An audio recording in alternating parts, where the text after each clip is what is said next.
Satu season Avatar The Legend of Aang yang berjumlah 20 episode disulap menjadi sebuah series live action dengan jumlah 8 episode. Yang menurut gua hasilnya tuh... kita bahas sekarang.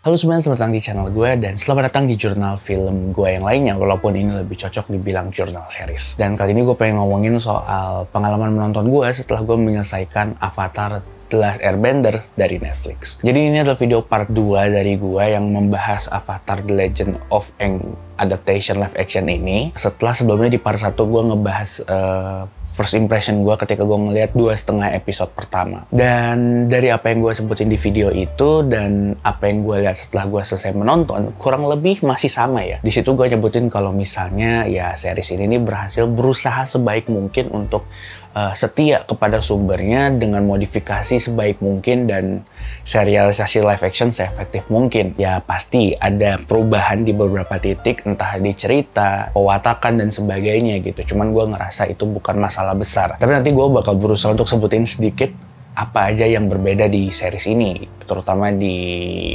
cerita dan karakternya. Di part sebelumnya gue udah nyebut, cuman gue pengen puji lagi soal kostum, set, abis itu visual effect yang dipakai untuk menghidupkan Avatar ini bener-bener keren banget. Apalagi apa yang terlihat di final episode-nya, gue ngerasa kalau misalnya itu yang paling jor-joran sih. Kemarin kan gue bilang kalau misalnya ada beberapa titik CGI di film ini yang efektif, tapi sebenarnya ya kelihatan banget, oh ini visual effect gitu.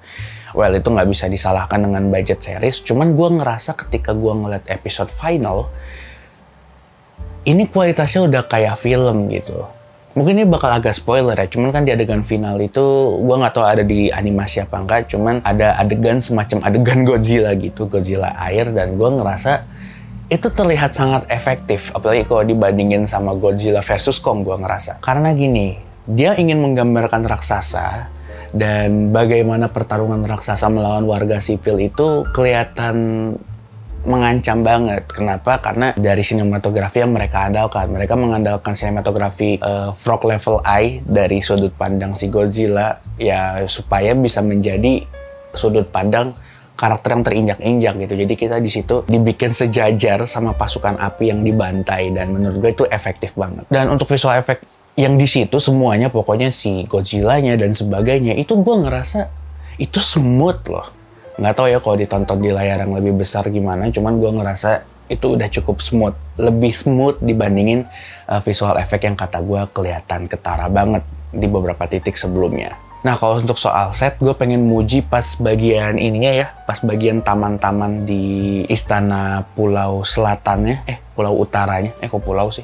Ya salju utaranya itu ya, yang jadi tempat ikan yin dan yang menurut gue itu keren banget bunga-bunganya. Tapi ngomong-ngomong soal tempat itu, sebelum gue kelupaan, gue pengen ngebahas sinematografi yang ada di situ. Tepatnya di bagian pas si ikan putihnya itu dibunuh. Di situ tuh ada satu adegan ketika bulan berhasil dirusak, seluruh tempat tuh jadi merah dan warna merah itu menurut gue cukup mengganggu mata gue gitu. Cuman setelahnya ada sinematografi yang menurut gue kreatif banget pas bulannya mati. Jadi warnanya itu dibikin semacam low vibrant mungkin ya istilahnya. Jadi dia itu kayak hampir hitam putih dan warna tuh menariknya cuman keluar dari warna api gitu. Jadi itu menurut gue bisa menambahkan apa ya, seninya di gambarnya itu, dan menurut gue itu bisa menjadi filosofi dominasi habis-habisan dari kerajaan api gitu.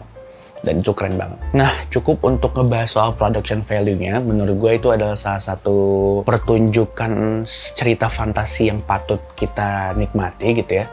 Dan sekarang gue pengen coba lanjut ke bagaimana ceritanya disampaikan. Gue kan nggak begitu nonton series animasinya ya, karena gue cuma ngandelin ingatan gue ketika gue nonton di TV sembari kepotong-potong. Cuman gue ngerasa di beberapa titik memang cerita ini kerasa cepet banget. Sama dengan yang gue bilang di part sebelumnya, karena ya dengan 8 episode menggambarkan petualangan, ya itu menurut gue susah. Cuman dari bagaimana cerita ini punya pacing yang lumayan buru-buru, gue ngerasa justru gue dapet investment hati ke karakter Zuko dan juga Iroh gitu. Gue tahu kalau misalnya cerita Avatar ini kenapa bisa banyak orang suka, karena sebenarnya punya kedalaman gitu ya.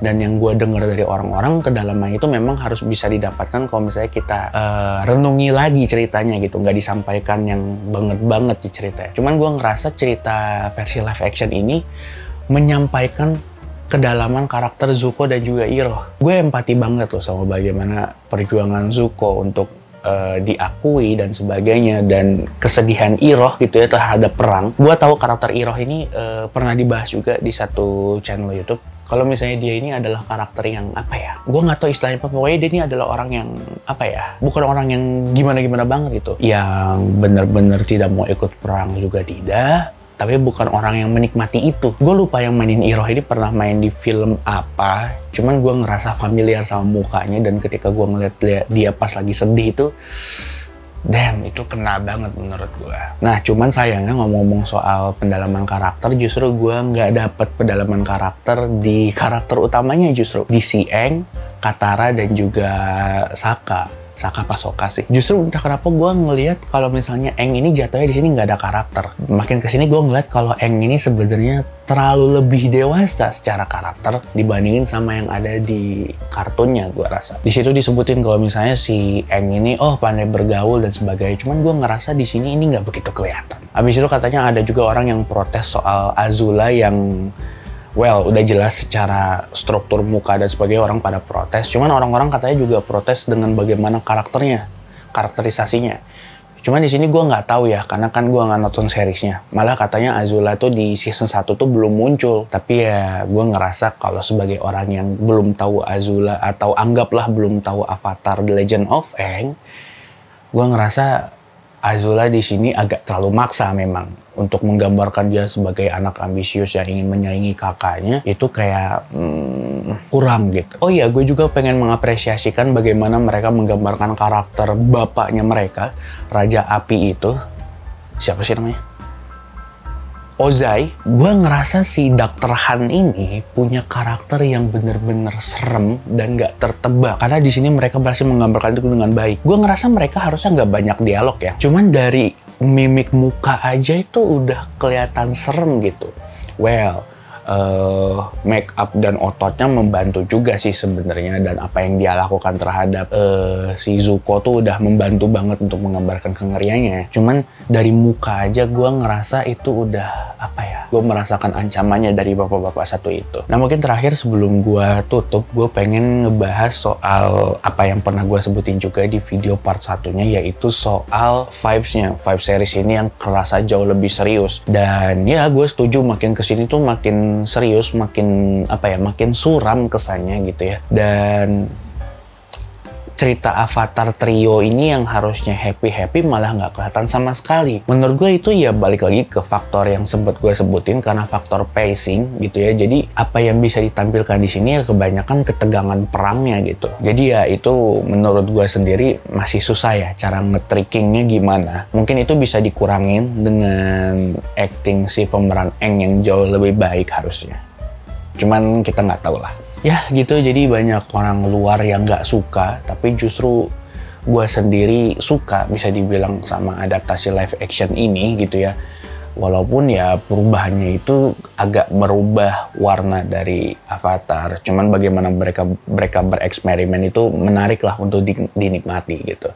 Oh ya, kalau nggak salah kan harusnya kalau di cerita seriesnya yang katanya bahkan mau lanjut jadi movie, kan di situ disebutin kalau misalnya harusnya si Aang sama Katara itu bakal ada love story-nya gitu. Cuman gue di sini ngelihat kayaknya masih agak nggak mungkin gitu untuk gue bayangin apa yang akan terjadi kepada dua karakter itu dengan cast yang seperti itu gitu.